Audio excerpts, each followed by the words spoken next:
archaeology. Get out of there, Dan!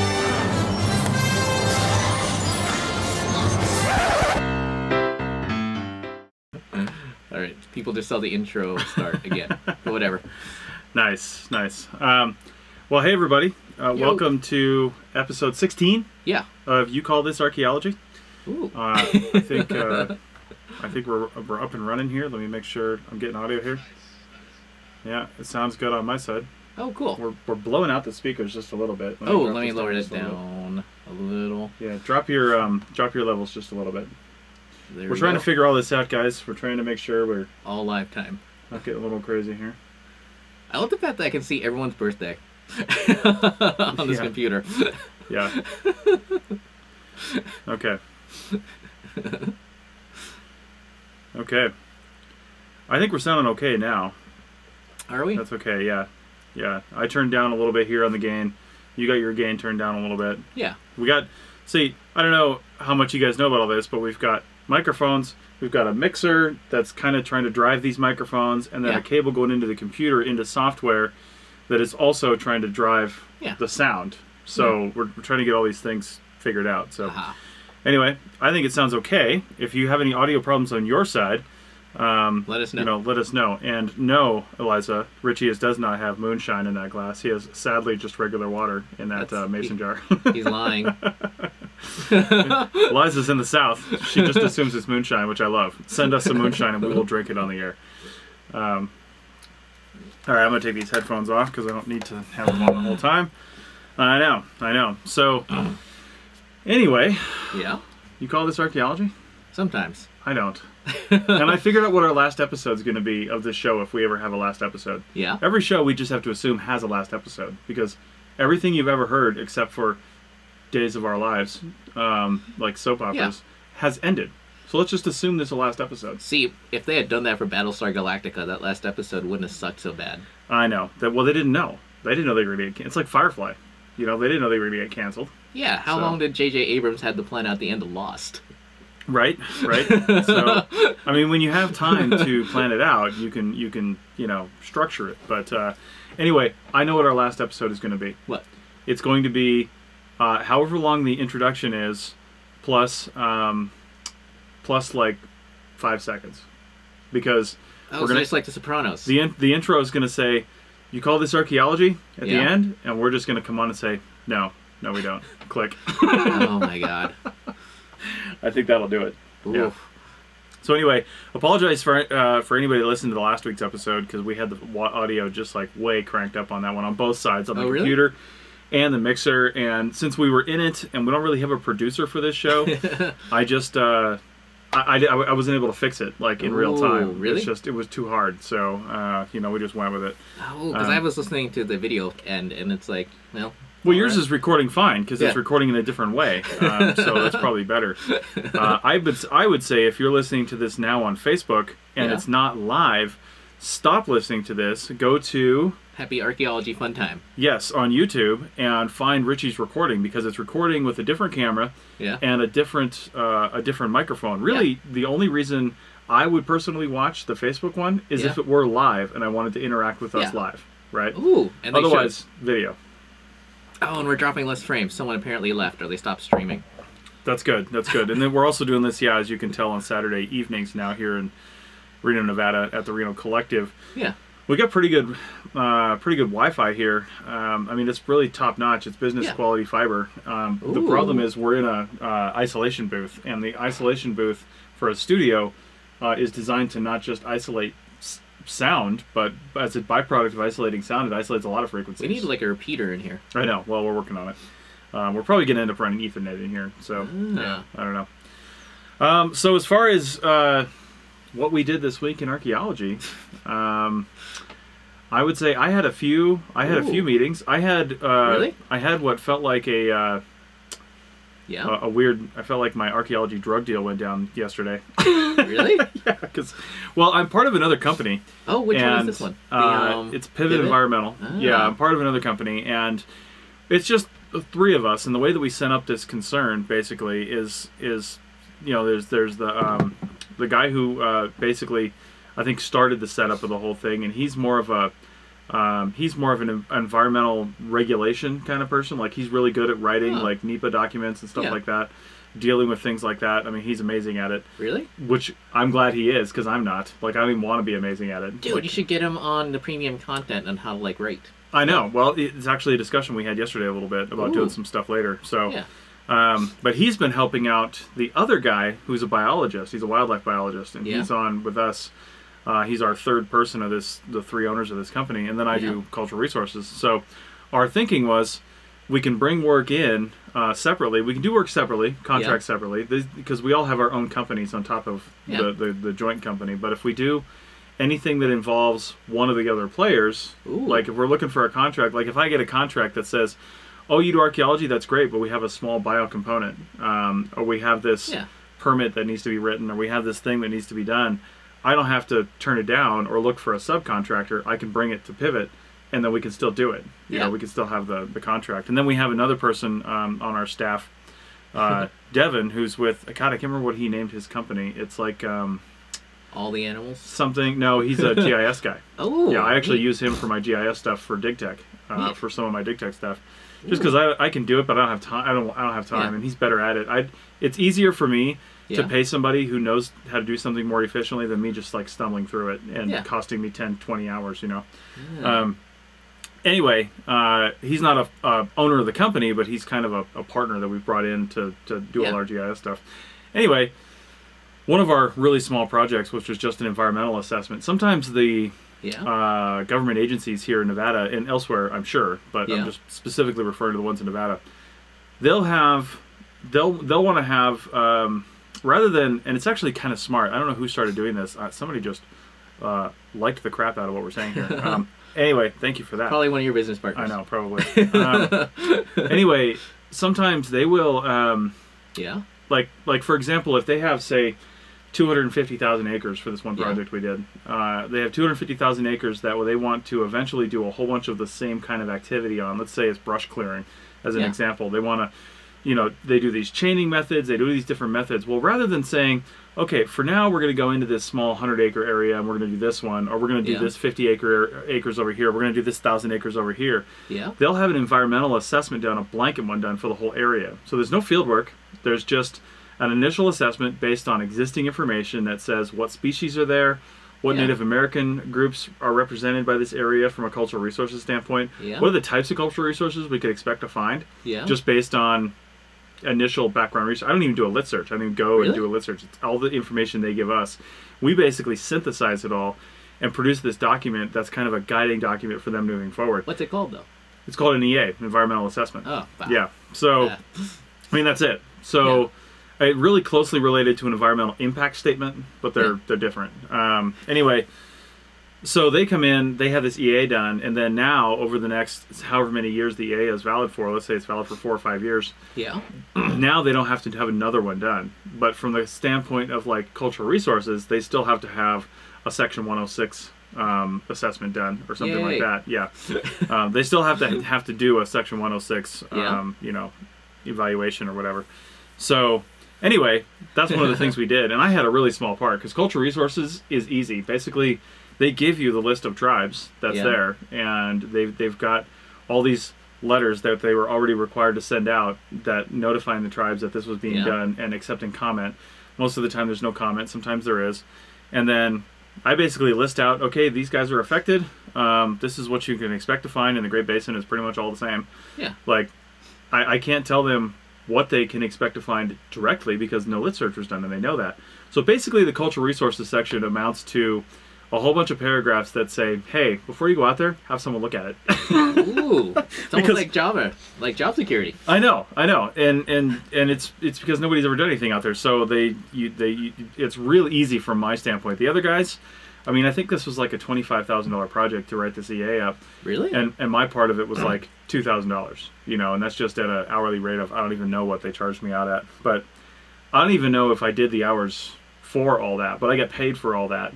Because, I mean, all I had to do was just a little bit of writing using their documents. But we've had a problem with the bank account and getting me on there because I haven't been able to, when we were setting up the bank account for this company, I was out in the field a lot. I was doing different things, and we were never in the same place twice for me to go in with them because you have to go in and sign the signature card and stuff physically. Oh, gotcha. To go in there. He can't just bring it to me because they need to be witnessed by the bank. Oh, I already see where this is going. I know. So I haven't been on the account. So the guy who is kind of our senior partner, him and his wife are up here in Reno. They live in Carson for their anniversary or something. And he just brought me like an envelope full of cash. That was my payout for that project. Was it all ones? No, it was all 100s though. So, but he just brought me like this payout, and I'm just like, wow, this feels real dirty and weird somehow. I'm not really sure. I've never been paid like in cash for work. I mean, you get per diem in cash. Yeah. But this is for like a job. Wait, you know? how did you get paid for the ruby? For your per diem? Well, like I said, I've been paid per diem in cash. Yeah. Yeah, but I've never been paid like my salary or a wage in cash. You know, that is strange. So hopefully my accountant's not listening to this because we haven't really talked about that company as an income source. Because we don't, I haven't had a big role in that company because we haven't brought in a lot of cultural resources work. Yeah. I've been I was servicing other contracts that were set up with other companies, so I couldn't bring them into this. But yeah, it's, I don't know, it's interesting. It's interesting. So that's one of the things I did this week. Oh my god, you know what that makes me think of? I mean, I'm not sure how you got paid for your per diem on the Ruby, but we got paid in 2-week blocks. And it was $100 a day, and we got no days off. So every 2 weeks, we got $1,500 in 20s. Yeah, I'm pretty sure our per diem was I thought it was 107 a day or some weird thing, or 110 a day or something like that. Yeah. I can't remember what it was, and yeah, we got paid for basically every 2 weeks. You're right. It started out as 10-day sessions. We get paid blank for 10-day sessions, and then we went right before I went to grad school. They authorized unlimited overtime. So yeah, you know, and you were in Virgin Valley just like I was. I was in Virgin Valley to start, and then we ended up, when I went to grad school, we ended up, we spent the last 3 months of the summer, because I started grad school in August of that year, 2009, I think. Yeah. And we spent the last 3 months in Cedarville, California. That actually like rounds up my point, because like we were so far from a bank that and most people were so far from banks, you just like had all these wads of cash on you. Yeah, and it was a little frustrating sometimes. Because you couldn't do anything with it. And these small towns, like when I was paying out per diem to my employees, I told the bank, I don't want any hundreds. Like, I don't want hundreds. I don't care how much of a pain in the ass it is for me to count this shit out, but I don't want hundreds, because if somebody doesn't have their bank nearby and they can't deposit it immediately, most of these small towns, they won't even take 100 at some of the stores. No. Yeah. Wait, was it you I was talking to about the dude who, like, at the end of the project, like, threw all his per diem checks in the fire? That wasn't me. I didn't hear about that. Oh, alrighty. This is actually a really good story. Basically, this dude was, like, saving up, like, was basically paying all the bills. What bills he had with his paycheck. And then he was, like, taking all his per diem, because it was, like, crazy amounts of per diem. But it wasn't cash. It was all checks. Wow. And he was putting them in like some kind of just random box, like a cereal box he had with him. Yeah. And so this project goes for months and months and months. And at the very end, they're breaking down camp. And everyone's grabbing their cardboard and throwing it on the fire. And you could already see where this is going. Yeah. And of course, he's like in it. And he's like, you know, and he's probably drunk, I assume. And my God. Like 6 or 8 months worth of per diem checks. Just like in the fire. I mean, I can instantly see 2 issues with that. One, obviously, should have cashed those checks. Yeah. That's not the issue. But one of the issues is, I mean, a lot of times these business checks have a service life. Like they're not valid after like 120 days. Yeah. You know, and now that's like 6 months anyway. Or no, it's not 6 months. It's like 4 months. Yeah. So some of those might not even have been valid anymore. Yeah. Now the thing is too, they still owe him that money. So he could have had him just recut him new checks. True. You know, any check that wasn't cash, they should know. They just put a stop payment on it. They might charge him to stop payment on that check. My God, what an idiot. How do you go that long without cashing your per diem checks? There just was no bank nearby and he just never left? I assumed. Yeah. Yeah, because, you know, that was like the way it was for me for the Ruby. Yeah. Like, I didn't start my truck for like, what, 2-3 months? Yeah. And it barely started on the last day because it's like 9 to 5. Right. Yeah, you got to start it every day on that just to... Especially in the winter, just to keep the battery from dying in the winter. Oh my God. You weren't even there during the coldest part when I was literally putting my food in my cooler without ice to keep it from freezing. Yeah. I've definitely been on projects like that, but I'm not on the Ruby. You know, the worst thing I ever heard of was somebody throwing their stuff away and they didn't even do it. And I think I mentioned it on this podcast, at least something. Yeah? Or I told somebody about it. It was receipts per diem. and this guy was keeping his receipts, but it was like monthly we had to turn them in or something like that for this project. And he had just a ton of receipts because he had all these little things. Yeah. But he kept them in like this just plastic grocery bag. Like they weren't organized at all. He just jammed them in this plastic grocery bag. Yeah. And we were in a hotel, and one time, I don't know if he was keeping them somewhere else or not, or sometimes the maids, they just do something differently that day, and they just picked it up and chucked it. And we got home from work, and he didn't even realize it until later on when he went to put his receipt, and he's like looking all over for his bag. Couldn't find it, and asked the front desk, and they're like, there's nothing we can do. I mean, this thing's in a landfill by now. All his receipts were gone. And in that case, there's nothing you can do. Like, he hasn't filed for his per diem yet, and he needs those receipts to file the per diem. Ooh. So he's done. No per diem. See, that's when, you need Google Keep or Evernote or whatever. Something, seriously, right? Yeah. Yeah. Oh my God. But you got to make sure your company, if you're going to do digital receipts, you got to make sure your company will take those. A lot of companies these days are still running on some pretty antiquated accounting methods, and they need physical receipts. Like you make a copy for yourself, they get the original, and they want the original, and they want it in their file for their accounting system. Like in the one company I worked for that had receipts, you had to tape the receipt onto a white sheet of paper and mail it in. Packleg. No, it was Berger. They did it too? I didn't have receipts for Packleg. Really? Yeah, that's who I was on Ruby with, and we just got cash. Oh, this was sort of a different project. Yeah, no, the whether or not they do receipts or cash is largely project dependent for smaller companies. Yeah. For bigger companies that have like military contracts and stuff like Berger did, they just said, screw it, it's easier for us to just make whatever strict accounting measures the government has is our accounting measures across the board. But I understand that from a business standpoint, but it was a real pain in the ass for us. You know? Yeah, it was real. It was a real nasty thing. I was getting worried that those two military projects we did, the one that you were on, and then the other one we did after that, I was like, my God, please don't ask for receipts. I do not want to ask my people to do receipts per diem. I was like, I'll quit. Eliza's saying here she uses a PayPal card, send receipts to email. Yeah, there you go. Oh. So, yeah, receipts, and American Express does that a little bit too. Really? Only for certain businesses, though, that are like, I don't know how they get set up with American Express to do that, but somehow when I use my Amex card at certain businesses, I'll get an email, whether I asked for it or not, that has the receipt, basically a digital receipt in it. So, yeah. I don't know. That's a good thing to talk about, though, for people that are doing receipts. Even if you're not doing receipts per diem, there is some stuff that you can have reduced from your income taxes as like work expenses and things like that. Oh, I thought you were about to talk about like certain receipt hacks. Can we talk about those? We can talk about that if you want. Yeah. It's not too soon for me to talk about that with Berger. I don't work for them anymore. Because I know for Packleg, you couldn't buy alcohol and have it reimbursed. Right. But with most companies you can't. Boo, by the way. Yeah. But it doesn't matter. Yeah. But there was a Mexican restaurant we found that would write down, "Oh, you got 6 beers? Those are now 6 tacos." Nice. Nice. I assume there's something similar for Berger.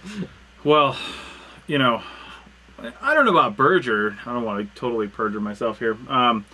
We were all very honest with what we did at Berger. However, a company I heard about over there, they were actually teaching their people how to forge, how to buy receipt books and forge receipts. Because the corporate office, while they didn't want to screw anybody, they also had auditors and things like that to keep happy. They had military auditors and stuff like that, and they had to make sure that their books were on the up and up. So the corporate office, which was a few states away from where we were actually working, they would send stuff back if they didn't believe it. They would actually call restaurants and say, like, I'll never forget the story of this one guy. I didn't even know the guy, and I didn't even know if he was working there when I was working there, but apparently this one guy put like $38 frog legs or something like that on his receipt, and they called the restaurant that he listed on there, like, do you sell frog legs? And they're like, no, we don't. This is Vermont. But basically, so they were teaching us new guys, because we started mid-project. There was like 5 or 6 of us, and they were showing us, they was like, listen, this is receipts per diem. And they just went straight into not assuming we were actually even going to have real receipts. I mean, eventually you're going to have some real receipts. You got to buy groceries, right? But to get your full per diem, a lot of people were still, let's say your per diem's $100 a day. I don't remember what it was. It was less than that because they were covering our hotel. So I don't remember what it was. It was probably like $45 or $50 a day. But they were telling us, go buy receipt books, and then you usually get like a pack of 10 or something like that. and they said pull them out randomly from each pack so the numbers aren't consecutive. And then and also, so the 3 things they said were, well, really 4 things that you need to keep in mind if you're going to pick receipts. I can't believe we're talking about this. But so pull the receipt book out, the numbers out randomly. Use your other hand that you normally write with, but do it slowly so it doesn't look like, you know, a child wrote it. But use your other hand, or have a friend write the receipt, like write each other's receipts. And then the third one was take the receipts and put them in your wallet for a while. Like, just put them in your wallet so they're not brand new. Like you just pulled them out of a freaking receipt book. And then and then the fourth one was don't put ridiculous things on there. Like don't put on a receipt for a $150 dinner with like champagne and, you know, Kobe beef or something like that. That would be the first thing I said. Yeah. And then Eliza's talking about all the receipts where the print fades to nothing. That's actually a huge concern. Yeah. Those heat tape receipts, which most people use. I mean, you put that shit in your wallet, and it stays there for a while, or it's you know, you're working in a hot environment. It'll be black by the time you go to record it. Oh send it in. My god. Yeah. Or the same kind that she's probably talking about. The ink is just. They're just not good enough to hold the ink for a while. It basically just rubs off, you know, it just fades out and goes away. I've had that happen before. Same here. Some of those square printer receipts do that. Yeah, they do. Yeah. Yeah, it depends on what kind of paper they use, I guess. Which is why I have them all texted to me. Right.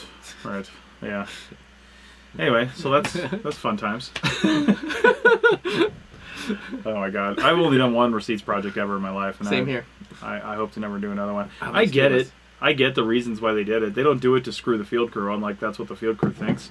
They don't do it to save any more money. Yeah. They do it because they're being asked to do it. Yeah. Because doing receipts per diem is a real pain in the ass for the company too. Yeah. They have to deal with that. They have to deal with your receipts. They have to spend a lot of person hours to try to manage that from an accounting standpoint. Yeah. And it's a real pain in the ass. It was way easier for me to just go to the bank and say, I've got 10 employees, give me $10,000 in cash. I will count this out, and if you're real nice to the bank tellers and you get to know them, they'll count it out for you because they've got a money counter back there. Oh, they do? And I was like, hey, instead of just giving me like $8,000, can you give me like 8 packs of 1,100 and just kind of like cinch that up for me? And she's like, oh yeah, no problem. Like 9 times out of 10, if there was no line behind me or something, they would just do it because they've got the money counter back there, and they'll just go because you can punch in a stack, and from what I understand. Yeah. Not only will it count it, but you can put it in a stack of money and put like the number you want in there. Yeah. And then it will just count up to that and give you that number. So yeah. Oh my god. Anyway, it was nice. And I always did all I think I did all 20s. Maybe I did 50s too. I definitely stayed away from 100s though, if I could. Sometimes when I needed like a lot of money, and I didn't give them advance notice. Yeah. I mean, when you have 8 employees, I mean, we were paying $110 a day on the China Lake project, I think. Ah. So that's $8,800 that I had to pull out of the bank every 2 weeks to pay per diem. It's no joke. That's on top of the, you know, $13,000 to $15,000 in payroll I just paid. You know, on top of that, I mean, it's a pain in the ass. Anyway, I think most of the sleep I lost on those projects as a business owner was 100% about money. I mean, I hired good people on El Centro that you were on, and then the other one. Everybody was well-trained, good, knew what they were doing. Nobody had any problems, and I never worried once about the archaeology. Yeah. You know, everybody knew what they were doing. I knew that we were recording well, and that was part of my strategy in not hiring green people for these projects because I didn't have time to worry about it. I didn't have a staff of people. I had to worry about everything else. I was like, the one thing I don't want to worry about is the archaeology, and that's the one thing I can control. Yeah. So, but the one thing I did lose sleep over was making payroll. Oh my god. Did you do anything else interesting? This week? Yeah. Yeah, I talked to so anybody here in the local Great Basin area, the Nevada Archaeological Association conference is at the Renaissance Hotel downtown. It's a brand new hotel downtown on the river. Which one's that one? It's just on the like east end of the Truckee River, just on the other side of Center Street. You've got Sierra, Virginia, then Center. Oh man. The Renaissance is a big brand new one on the south side of the river there in March. Ooh. It was either going to be there or Whitney Peak, but Whitney Peak was too expensive. So the Renaissance is nice because I talked to the vice president of the NAA here in this studio a few days ago, Mark Giambastiani. Ooh. And I was talking to him about a number of things. I'm probably going to take over social media for the NAA after they have the next board meeting. Yeah. And I talked to him about recording all the presentations for the day. Really? Yeah, since the NAA is a great conference to record for audio because there's only one room. It's a pretty small conference. And it's also a really good candidate for it because not very many people are going to see those presentations. True. You know, so giving that stuff to a wider audience just makes more sense to me. So. Oh my God, are we gonna take over one of your patio decks and like have a big free party blow up? I don't know. My apartment's pretty small. Yeah. But doing it at the Renaissance, have you been in there? I have not actually. So they've got this massive room inside there, and they've got I think 8 bocce ball courts. Really? And a whole bunch of it's like $20 an hour to play bocce ball there. And then they've got skee ball along the side. Yeah. And those things you, of course, have to pay for, the bocce ball and the skee ball. The skee ball takes like quarters. Yeah. But then they've got dart boards that they're just handy darts, and they've got Yeah. like ping pong tables. And it's a big open area and really nice. Yeah. It's got its own bar in there. There's no casino in there. Yay. So it's actually really cool. And we just walked in there one time because we were walking down the river, and we was like, let's go in here and check it out. And I was like, what the hell? Where do we go? Ooh. Like we just walked into this kind of dark blacklight area where people were playing bocce ball. And I was like, what the hell kind of weird place did we just walk into? Anyway, so it's going to be there, and we're talking about, recording everything. So that was a fun conversation. Ooh. And I could probably help out with that, depending on my schedule. yeah, and the nice thing is, it's really going to be a set it and forget it kind of deal, you know, because we'll be able to set it up in the morning. Yeah. I'll probably have the H6N by then. Yeah. And just take that recorder, plug it in because they'll have a soundboard and mixer set up there, like most hotel rooms do, or conference centers do. Yeah. And all you got to do is plug into the out, and you're done, and then record everything that goes through it for the whole day. Ooh. So, and then the only problem is going to be, basically editing it for the rest of the day. You know, if I just come over and hit stop and start on each one, that'll make it a little easier for me rather than just recording the entire day. But no, I like it. I think it'll work out. Yeah, but the H6, you can just plug it. It's like you can just plug in your computer and just start there. Yeah, I mean, good. But I want to make it as simple as possible. So we'll see what the setup looks like. But anyway, look forward to that. We might have some really cool because there's always really good presentations on Great Basin archaeology. That's true. At the NAAs, because there's such good, interesting things going on here, and that's why I want to do it. The unfortunate thing is, there's 50 people in the room at best, and they're the only ones that ever hear it. That's true. A lot of these people, they're not going to take these papers and publish them in another publication.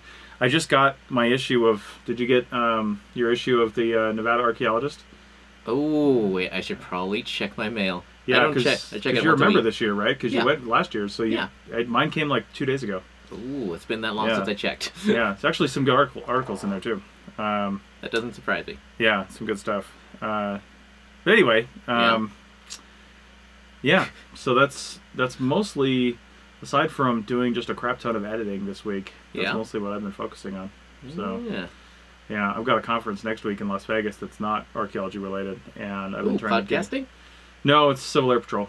Oh. Yeah, I've been focusing on getting basically getting all my podcasts and stuff edited ahead of time, so I don't have to do it in real time.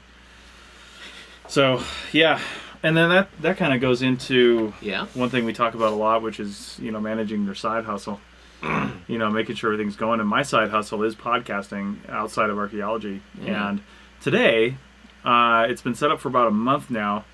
I was supposed to have a workshop with people in-house in this studio behind us, teaching them how to podcast. But 2 things happened as a result of that. One, no one signed up. Really? Yes. Oh. Now, it's $150 for the day. So I priced it that way so I could bring in people serious about podcasting. So realistically, people that either have a business or starting a business or want to use it to supplement their business, right? Yeah. It's not for your hobbyist podcaster. Well, I'm interested in talking to that person. They're usually not serious enough about it to do stuff, so I want somebody who's serious about it. So that told me a couple things. It told me that our advertising probably wasn't good enough. I was using Reno Collective to advertise, and they're usually pretty good about doing that. They've got a pretty big base for doing that. And then also, perhaps there just aren't enough people in Reno to do that, or it's the 7-hour time commitment, because I was trying to squeeze everything I wanted to do into that 7 hours. I don't think it was enough time. Realistically, it could be a few hours longer. Yeah. Or 2 days or something like that. But I did have, I had some crazy calls. I I don't know, a handful, 5, 6, 7, 8 people email me this week and last week saying, hey, is this course online? I was like, no, shit, it's not online yet, but it needs to be. Yeah. You're right. And they just want to go somewhere, log in. Like Seth, our guest last week, talked about his videos. Yeah. They just want to log in and say, I'm going to take this course now on my own time. That's what people want. And I understand that. I just haven't had time to create it. Ooh. Well, and then the other thing is, if anybody's heard of blip billboards, I don't think they've quite made their way to the East Coast yet, but they're kind of in central and western United States because they're based out of Utah. Ah. But it's basically a digital billboard, and there's one in Reno, and it's got 2 sides to it. It's on Interstate 80, just east of the Spaghetti Bowl. And I know that one. Yeah, and I've seen it lots of times, and I was like, well, let me just take a closer look. I created an account. I made a quick billboard that was basically just said, you know, from idea to MP3, had the URL on there, had a microphone on the side, and it said create professional podcast. That was it. Yeah. And I put a budget of $5 a day up. The fun thing is I could see it with binoculars from my living room, which is great. So I could tell when it was up there. And it played about 400 to 500 times each day that I had it up this week. Really? Yeah. And that's what the feedback I got from it was. And that was at $5 per day. If I had paid more, it would have gone through the rotation more times. Really? Yeah. So now I didn't get any calls from that either. If I had gotten somebody that signed up, I would have asked them, say, hey, how'd you hear about us? Then I would know. But since nobody signs up, I know nobody came through that avenue. However, the owner of Blip Billboards called me a few days ago and said, hey, I just want to make sure I saw you started a new campaign. You know, do you have any questions? Like, okay, it's one of those calls. And it's a small company. The owner wouldn't have called me. And then he's like, so you teach podcasting? Is that just in Reno or is that online yet? And I was like, son of a bitch. I said, no, it's the course is just in Reno right now. And he's like, well, I've got some podcasting equipment and I've been thinking about starting a podcast and I want to take a course like that. Yeah. I was like, all right, well, I do have consultation hours and stuff like that. So, you know, he's probably either this week or next week, this week coming up, he's going to just get a couple hours of consultation from me so I can walk him through some stuff specifically. But that's part of the side hustle. And I was like, wow, if I don't get anything from this, which is what I was thinking when he called, at least the owner called me and is interested and I might get something out of that. So that's interesting because I actually went and looked at Seth's website. Yeah. And like bookmarked it. Nice. Yeah. If I wasn't so busy cleaning. Yeah, I mean, check out last week's episode 15 on Richie's YouTube page, because Seth had some really good stuff in there. And Eliza here is saying billboards are excellent for brand recognition, and that's true. And I want to put up just a couple more, just to, you know, just some APN billboards that say, you know, learn while driving or something, and put up the APN logo in a quick arcpodnet.com. You know, you find Archaeology podcast or something. I want to just do that. It's so cheap, $5. You know, they try to scare you on their homepage and say, hey, for $50 we'll design a billboard. We only put up professionally designed billboards because we don't want a bunch of crap up there. I used graphic on my iPad while sitting in my underwear drinking coffee on a Sunday morning. Made a billboard. My wife, who's over here, she gave me some pointers and suggestions that had me clean it up a little bit, and they were good ideas, and I changed it a little bit. I submitted it to them, and by Monday afternoon it was live. Yeah. And I didn't have to do anything. So it was great. If you just think of other billboards you've seen and what you liked and what you didn't like, and you follow some of their design aesthetics, they have a very specific pixel resolution and size. They have some color issues, like you can't use pure white ever. Really? You have to tone it down just a little bit. I think it's because it's too bright with the LEDs. Ooh. So, and there might be some safety issues there with playing at night too. Oh, that's true. Being too bright. Like there's one out on 80, a place called Boomtown. My God, their billboard is blinding at night. But I love that one. My God. Yeah. And the one at the Grand Sierra, too, is also blinding. I can see that from our living room as well. So, anyway, yeah, it's that's mostly been my week in archaeology. Yeah. So, you know, that's now one thing we talked about a while back. Yeah. When my wife and I moved was simplification. Oh my God, yes. So talk about that, Richie. How you been doing this week? Oh my God. Life simplification, I should say. Oh my God. Well, I guess I should start with the fact that I realized that I just needed something to focus on since my job is super boring. Yeah. And more importantly, I got to see how some people live. There you go. Like, you know, because, you know, obviously I'm not going to say exactly what I'm doing, but I am invited in people's homes every once in a while. He's a Bible salesman. Yes. And there was this one house in Sparks, and it, like, literally the smell inside made me want to throw up, and there was, like, bric-a-brac everywhere, like rusted out bikes and everything. It was like Ghetto Citizen Kane. Wow. You can imagine the end of that end of that movie. Yeah. And it's like, wow. And that night I went home and I just started like looking at books. Like, how many books? Like, do I really need 4 books on geology plus a geo-archaeology book? Mm-hmm. Do I need 4 books on surveying? Right. I mean, some of them, they were vintage, so that was cool. Yeah. But then it's just like, eh. And like every book I put into a box, there's like a weight lifting off of me. Right. Oh, what is that reminder? Oh, it's just slack. Yeah. No, it's you're totally right. I mean, it's especially when you see other people and the way they live. I was just telling my wife, we walked here today, and we were talking about well, there's this antique store, kind of a famous antique store downtown Reno, right on Sierra there by the post office and stuff. Anyway, they've just got so much stuff, and I jokingly said as we were walking by, I saw this lamp that was like a ram's head with horns and like this oil lamp thing sticking out the top of it, and I'm like, oh my god, I totally want that. I was, just joking, and she's like, we should stop in here sometime and see what they have, and I was like, no, there's no good reason to stop in there. Yeah. I was like, well, there's nothing. I'll tell you right now, there's literally nothing that we need in there. Now, as archaeologists, we all like to collect older things, like I do have a few tin cans I got up in like Virginia City. Here.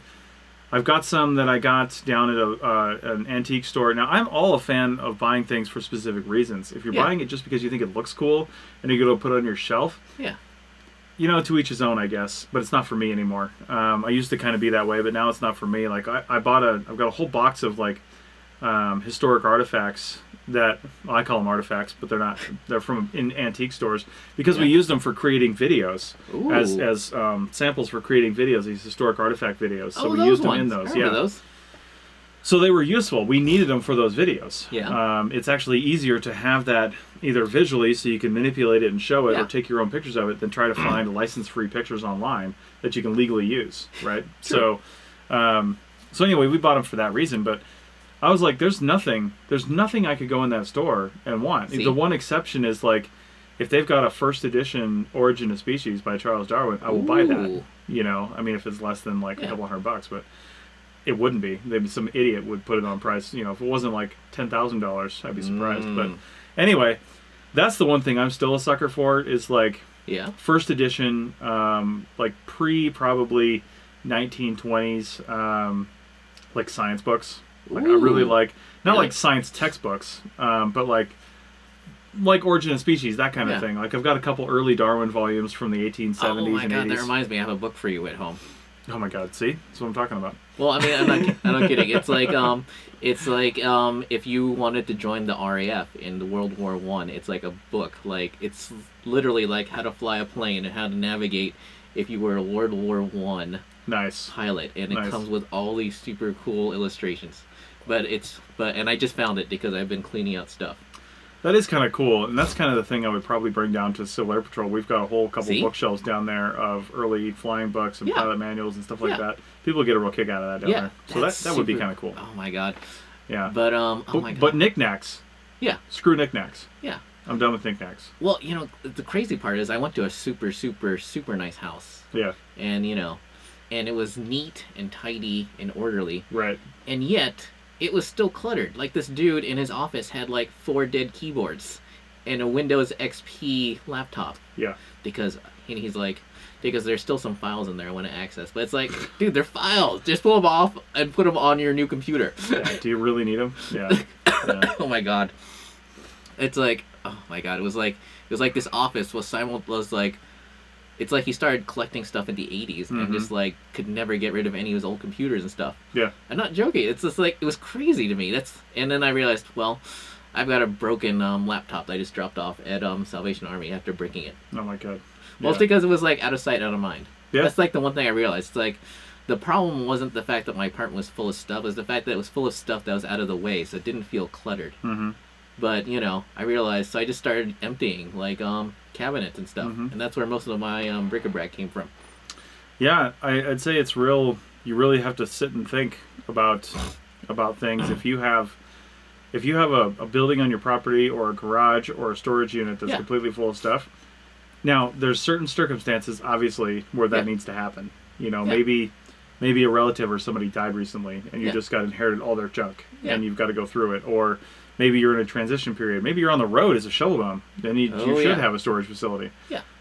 Or something like that. But if you're just living your life and you've had this house for a long time and you're just building and building and building, this is one reason I like moving. Moving tells you how much shit you've got. You know, moving says when you've got to put all that stuff into a box a few times every year or every other couple of years, you start realizing, my God, we moved stuff. We got rid of stuff that was still in a box from the last time we moved. Wow. And I'm like, I didn't unpack it in 3 years. Why am I going to move it to another house? Yeah.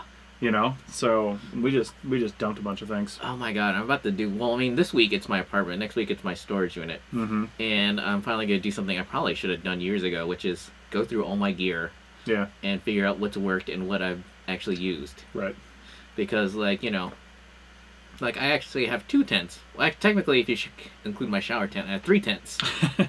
But I realized one of those tents I haven't set up since the Ruby, because that's when I got it. Yeah, it's probably gross anyway. No, it actually is in mint condition. Oh, well, there you go. Yeah, but the problem is, it's like, do I really need this at all? Yeah. And stuff like that. And especially since now I feel like, never say never, obviously, in archaeology, but I feel like my field archaeology days are, like, especially if I want to go for, like, something like a agency position, my field archaeology days are essentially over. So do I need to be fully equipped for 100% of all the jobs out there? Well, like you said, though, never say never. I mean, you're a little too young to be saying, you know, your field archaeology days are over. You don't know what's going to happen in 5-10 years. That's true. Know? I mean, but I feel like if I'm equipped for the 80th percentile of jobs. Yeah, I mean, that's good. Yeah. You know, and if you do need something for another job, it's not that hard to just go out and pick it up. Yeah. You know, rather than storing it for the rest of your life. See? Like, do I really need 2 breaker bars? Can I get by with just 1? I know. Let's start something right now. Yeah. I'll open my mouth right now. If you've got extra field equipment, that's still serviceable, still good. Ooh. Let's mail that stuff off to the Archaeology Podcast Network, 1515 Plymouth Street, Reno, Nevada, 89509, and we'll donate it to graduating field technicians next May. How about that? Ooh, so that's a really good idea. So they can start with fresh camping gear. Well, I mean, it'll be used, but you know, like I said, make sure the zippers work. It's not all ripped up. But if you've got extra stuff that's good for camping and things like that, and you want to unload it, let's pay it forward. You know, that's a really good idea. Yeah, why not? I'll take care of all that stuff. I'll store it here for a little while, and then I'll probably start at UNR here and contact some schools in the local area, or if you have a school of choice in your mind. You know, we'll contact them and say, hey, we've got this equipment for people that want to start out in field work next summer. You know, just write in with an essay about, a 1-page essay about why you want to be a field archaeologist. Because this tent I want to give away, it's like, it's too big to sell. And I was just going to drop it off to the Salvation Army. But when I say, it's like, I only set it up like 3 or 4 times, ever. Because, was it like a 6-person tent? Big one? Well, I mean, it was going to be my leisure tent, so I had my little teepee that I sleep in, and then I had this one that was going to be like, I can't even say it because it sounds so pretentious. It was going to be like my it was going to be like my field office. Nice. I mean, you need that. You know what? Let's talk about that, because I never had an opportunity to camp really in a small tent, and the reason for that is my first camping project ever. Yeah. Like when I first met my wife and we were working down in the southeast. I mean, I had some stuff in storage in Washington State from when I started doing archaeology and I got out of college, basically. Yeah. But for the most part, I didn't have anything. Like, I get rid of a lot of my stuff, and I was living on the road in a Volkswagen Beetle, like a new Beetle. That's how big of stuff. That's whatever I could fit in there. That's what I had, right? Yeah. So I didn't even have a tent. I actually had a small tent while working in Florida, but it was a crappy tent. I bought it because I needed something super fast, and I just went to the first store that had tents. Yeah. I ended up throwing that away at the end of the year. It was total junk. But so when we met, and then we started, we packed up all our stuff in South Carolina where we were living, and we decided to move across the country and work across the country. We did our first camping project actually here in Nevada in Virgin Valley. Virgin Valley Campground was our first camping project. Really? Yeah, with the hot springs there. And so we're there, and but we stopped at the REI, I think in Reno even, or maybe soon, or maybe before that, maybe somewhere across the country. Yeah. And we're like, listen, you know, if we're going to spend a lot of time in this tent, Yeah. which we probably are, I'm like, I need to be relatively comfortable. This is my home. This isn't camping. This isn't like I'm on vacation. This is where I live. Yeah. You know, so I was like, if we're going to be out here doing 8-10 miles a day on survey, I'm not coming back and sleeping on the ground. So, hell no. So we had a queen size airbed that we pumped up with our truck and put in that tent. So we needed a tent that could hold a queen size airbed. Yeah. So it turned out the 6-person tents were actually what we needed. Yeah. And on colder days, we would actually take that airbed and strap it up against the wall with just like parachute cord and carabiners, and bring in our chairs, and then set the chairs up in front of like a table and set a laptop on there and watch movies or something in the cold. Yeah. I'd make coffee over on the edge. I mean, I had a power strip coming in the tent, and I mean, we had electricity in there. I mean, it was nice. I don't think that's pretentious at all. I think that's just living like a human and being concerned with your quality of life. Yeah. I mean, do you remember when you and I were on that project 3 years ago? Yeah. 2014 it was. You had your teepee. Yeah. And I had the only tent that we have, which is a 6-person tent just for myself. Now I didn't bring the queen size airbed out. Yeah. Because my wife wasn't there, so I just had a cot that I was sleeping on. I love cots. I know, my cot was great. I loved it. But I had a cot on one end, and then I had the door divider kind of up just a little bit, because it had like a room divider. Yeah. But only had half of it up, and then I had a parachute cord with my all my shirts and clothes and stuff hanging on hangers. Yeah. And then I had 2 camping tables set up on the side, because we had tablets out there. We didn't really use them much on that project, but I had tablets anyway. Yeah. And I had my computer set up, and I was editing podcasts and recording podcasts and doing whatever I could do. And I had my little field office just set up right there, and it was great. Well, for me, the reason why I like that teepee, and the reason why I don't like the giant teepee that I got, is because I like being warm when I dress up in the morning and eat breakfast. Yeah. And I learned very quickly that it takes forever to heat up a giant tent. Yeah, it does. Whereas in the morning, in my little teepee, especially on the Ruby, like I could set my alarm for whenever, turn on the heater, and then by the time I sleep in for 5-10 minutes and then get up, and it's all nice and toasty and 80 degrees. My wife had that benefit when we were working together, because we had one of those little tent heaters as well. And, I'd usually get up before her, and I would get dressed in the cold, and then I would start the heater, and then she'd get up 30 minutes later when it was nice and toasty in the tent. Oh my god. Yeah, she lived the life right there, so that was good. Oh my god. Lauren and Jess. Yeah. My god, they had like 2 or 3 of those things in their tent. Oh yeah. Well, then again, we were out there in like October, November, and that was a cold winter. I know, yeah. Oh, just thinking about it. It started to get cold here in Nevada when people are camping overnight. I would say the 30s. Yeah. It's freezing overnight now. Yeah.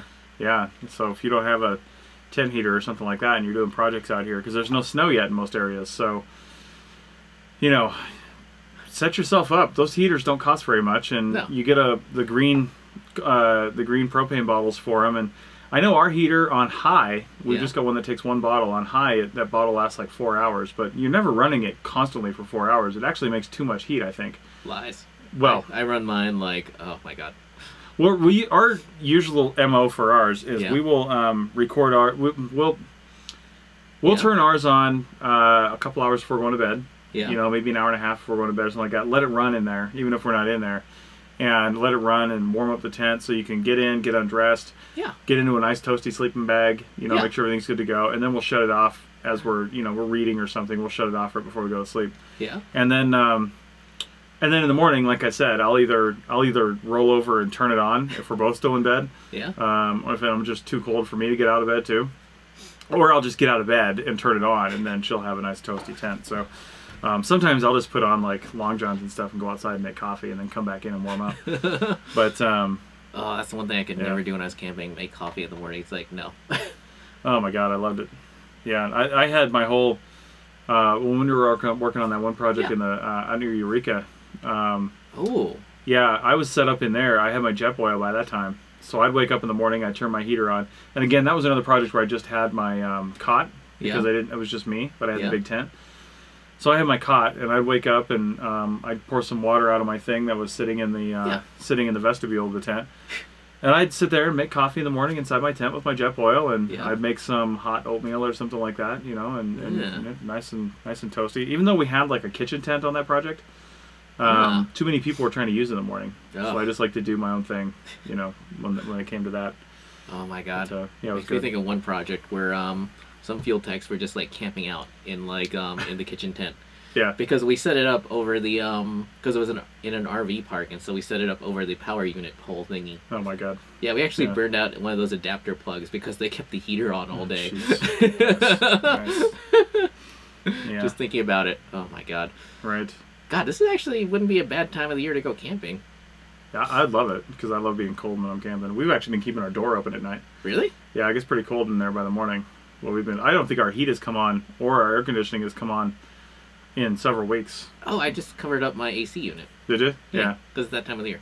Yeah, pretty much. I mean, we might have some warmer days coming up occasionally, just knockoffs, but I mean, most of the time it's really cooled off here in Reno. Haha, and now we just lost our one viewer. No, they come and go. We record these for posterity. We're only doing it live just in case people want to talk to us. So we don't have any viewers because everybody's more interesting than we are, and they're doing something else on a Saturday. That's true. Oh my god, I've got a full night tonight. I know. I've only got the one thing, and I think you're going to that too. Yeah. The geology thing. Yeah, there's a coffee shop right 600 feet from here that has this talk on geology this evening, so that's pretty cool. Oh man, you know what's depressing about that place? Hmm. Everything is now made to order, and the kitchen closes at 3. So I'm like, damn it. The other day, it's like, oh Can't my get god. anything. Yeah. Yeah, I'm like yesterday. I'm like, damn it, come on, man. I know they've got some stuff. If there's any left after 3 o'clock, you can get out of the case. Which I'm gonna see if they got anything. I'm gonna be starving by the time I get home from here. Yeah. I think the only thing they got are burritos and salads. I mean, I eat a burrito. So, yeah. Oh my god. We didn't do any ads or anything, which is fine. Second week in a row. I know, but let me just mention real quick, arcpodnet.com/training, and I've got up there 3 different things related to podcasts. You know, I know this is more of an archaeological audience. Yeah. So that's fine, but I mean, if you want to do a podcast or something like that about whatever your passion is in archaeology, if you want to do it through the APN, that's a completely different conversation. Yeah. We'll just do that. You know, we'll figure out how to do that. But if you want to do something else on your own for whatever, I have 3 different ways to teach you or do it for you up there. So I have basic consultation, which is just charged by the hour in 15-minute increments, and I'll work you through whatever you need done. Yeah. I've got the workshop, which is again live in Reno, but it's it'll be online soon. And then I've got podcast production and editing fully. Like if you don't want to deal with any of it, you don't want to buy equipment, you'll have to get yourself a microphone if you're not here in Reno. But that's it. True. We'll do it online through a new service we're using called Zencaster, not Skype. So the audio is going to be as good as the microphone you buy because it's recording locally on your computer. Have you had a chance to experiment with it yet? Yeah, it's really great. It's cool. amazing. Yeah, the Women in Archaeology podcast is using it now too. And for the first time ever, I mean, their podcast sounded... They had some challenging issues early on, and then they worked through a lot of those issues, and they got some better microphones, and some stuff was working. But now, they sound phenomenal. Oh, because they're all recording locally. You should also plug the Archaeology show, because that sounded like an awesome episode. The last one we did, on Saturday, was episode 27, I want to say, was with a woman here locally in town called Abby Cox. And she... Oh, she's local? Yeah, their company's here in Reno. Oh. And she is vice president of this company called American Duchess and their spin-off company called Royal Vintage Shoes. Yeah. And American Duchess, they do historically accurate reproductions of shoes from the Renaissance era up to 1920. Then Royal Vintage was spun off to do 20s, 30s, and 40s. Ooh. Because it's a different thing, apparently. And... but they've also got a book coming out. What Abby used to do is she worked at Colonial Williamsburg for a while as a dressmaker. And she studied primarily 18th century dresses in the UK. She went to the University of Glasgow and did this for a while. And then over at Colonial Williamsburg. And that's what she's done. She's taken older... again, her focus is on 18th century because that's just what she likes to focus on. Yeah. And she's taken these old dresses that we actually have examples of that are still around, and then photographs and other things like that, and reverse engineered them, basically experimental archaeology, but on clothing, and recreated them. And now they have a book coming out, the American Duchess. Look up arcpodnet.com/archaeology/27 for a link to their book. It's only like $16 or $17, and it's all patterns for making like Edwardian era dresses by hand. Cool. Yeah. Wait, is it going to be a Kindle edition too? I don't think so, because I think there's patterns in there that you have to like lay out and have to cut out. That sounds really cool, though. Yeah, because it's not a book that you, like, read. Yeah. It is, but you have to cut the patterns out, too. Yeah. So they can't sell it, like, as an ebook, really. That's cool, though. And it's on pre-order. I think it's coming out around Thanksgiving. So, wow. And they already exhausted their first run. Really? They had to up the pre-order because they already sold all the ones they had slated for the first run. Wow, that's cool. Yeah, so it's pretty neat. In the podcast, we talked about, clothing styles, mostly for women, because that's what Abby focuses on, and then, like, hair care products and stuff, too. Like, people just assume everybody was dirty back then, but they actually had some really good, high-quality stuff that they did that would be considered high quality today, but it was just run-of-the-mill back then, and they would just put this, like, pomade stuff in their hair and then this powder, and it would basically stay clean for days. Neat. And, yeah, it was oh my pretty god, neat. how many field archaeologists could use that? Yeah, that's good. But anyway, yeah, so that's pretty cool. Check out that episode. Yeah. And check out the podcast training if you're interested in telling the world about what you do and you want to do it in an audio format. Oh, before I forget, I'm totally going to look at Seth's class, and I will report back in 2 weeks. Yes. On how that goes, because I'm thinking it's too ambitious to go for next week's show. Probably. Well, in next week's show, we might not have a show unless we do it on Sunday. There? Yeah, I'll be in Las Vegas on Saturday. Oh. I'm not coming back till Sunday, and probably be back by mid-afternoon Sunday, because I don't think we're sticking around for any reason Sunday morning. We're just going to jump in the van and leave. We're driving. Neat. In a CAP van, so... yeah, there'll be some stops, I'm sure, because I'm going with, like, an 85-year-old and, a few other people, so people have to stop and use the bathroom. And even I have to use the bathroom on a 6-hour drive. Nice. I could probably go without, but depends on how much coffee I have on the way down there, which will be not that much, since there are 0 Starbucks between Reno and Las Vegas, and there's only, if I can remember right, there's only 1 or 2 other, like, so-so coffee places between there. Yeah, it depends. Yeah. There's one in Tonopah, there used to be. I don't know if it's even there anymore. It depends. Yeah. 'Cause I know there's that, like, diner sort of thingy across the street from the Mizpah. Yeah, they had sandwiches for a while. I think they closed down. Really? Yeah, I think it did. Well, I mean, I'm not surprised. They don't even have McDonald's anymore. Yeah, everything's closing down in Tonopah. Must be in the bust era. They go boom and then they go bust. So, Haha. Yeah. Alrighty. Is there anything else? I don't think so, man. That pretty much covers it. Like I said, we'll probably be on next Sunday if we can pull that together. It depends on what time I get home. Yeah. I mean, if we did it on, like, Sunday, like, 5, I'm almost guaranteed to be here by then. Oh, cool. That would work for me. Yeah. If we do it then, great. If not, it'll be 2 weeks. Yeah. So, yay. Yeah, and we're going to have fewer and fewer things to talk about as the winter takes hold. That's true. Yeah, which is why you should join us for the live show, because I'd rather talk about whatever people want to talk about. Yeah. Send us your questions. If you can't be here for the live show, if you're listening to this on Richie's YouTube channel, leave a comment on one of his videos for a future episode. Or a real comment. Yeah, or use one of these contact things that Richie's had up the whole time. You can, Chris at archaeologypodcastnetwork.com. Richie's on all the things. Yeah. Oh, like, Instagram. Yeah. Tumblr. Wait, not necessarily Tumblr, but No. Tumblr? Do people still use Tumblr? I don't know. Anyway, I never did use Tumblr. Oh, wait. Haha. And where can we listen to this podcast? Or can we yet? You can get the first 2 episodes are up on arcpodnet.com/YCTA, but I'm still working on the others. It's not a priority for me right now. I know. Since we have the video up, yeah, I'm like not screaming to just get these edited from an audio standpoint. Yeah. And really, it's more of a high quality to just go watch Richie's video replays on the YouTube channel. So, well, I mean, God, my computer works hard enough to get them out. I know, and I'll eventually get the audio done and then caught up with it and then get that out. But like I said, it would really be more for an archival standpoint. I don't think anybody's going to go back and listen to them. There's not a lot of value in doing that to me, because really we're trying to create an interactive show. Yeah. So go back and listen, watch Richie's replays if you really want to see them. Plus you're too busy doing all the Arc 365 stuff. My God. I recorded 2 weeks ahead today. Really? So yeah, I just got to get them edited and posted. Aha. Yeah. And now you got a plan for year 2. Possibly. But I'm going to talk about that in case Tristan sees this. He told me not to do it. Really? So yeah, 2018. But if you're interested in helping with Arc 365, if you don't even know what that is, Chris at archaeologypodcastnetwork.com. I've got 4 people, I think, that have volunteered. Really? Yeah. Oh, good. Now, we haven't had our initial conversation, so I'm expecting some of those to drop off and not be able to commit to a whole year. Yeah. But it doesn't need to be a whole year either. Like I said to one of these people, I was like, listen, if we bust our ass and you guys get 365 scripts written in the next 3 or 4 months, we're done. Yeah. You know, it doesn't have to be a year's worth of work. So you say that. I know, and I don't want it to. I'm only saying a year because it's taking me that long because I'm only ever a week or 2 ahead. I've never been 2 weeks ahead. I'm sometimes a week ahead. Yeah. If I get all these posted and edited tomorrow, which I'm hoping, then I'll be 2 weeks ahead, which would be great. But I need to stay on top of that. But I get complacent. I'm like, oh, look, I've got all this. Like this coming week, I'm going to be doing Silver Patrol stuff the whole week.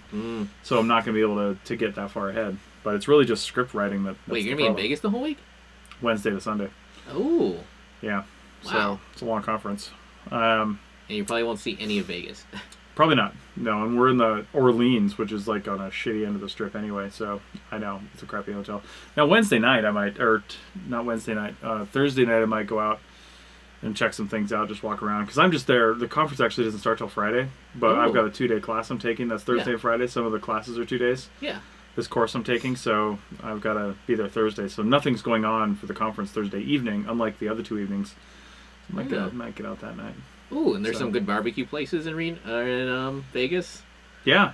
There's all kinds of stuff. I'm gonna bring my bulletproof hard hat, and then go on. Too soon? No, I shouldn't say that. Anyway, So thanks everybody for joining us. Thanks to the audio people in the future that heard this. I don't know who you are and when you are, but thanks for listening. Thanks for listening on Facebook. If you did see this and you joined in, Eliza, I saw you, and I saw some other people come and go. Yay. Thank you. Give it a share, Yeah. So other people can find it. Yeah. Because this really isn't just for professionals. We usually just talk about stuff that's really only for people in the field because nobody's asking us any questions. Yeah. But if you ask us questions, we'll talk about it. Yeah, it's what we know. Yeah, exactly. And don't forget to check out Happy Archaeology Fun Time on YouTube. That's right. Haha.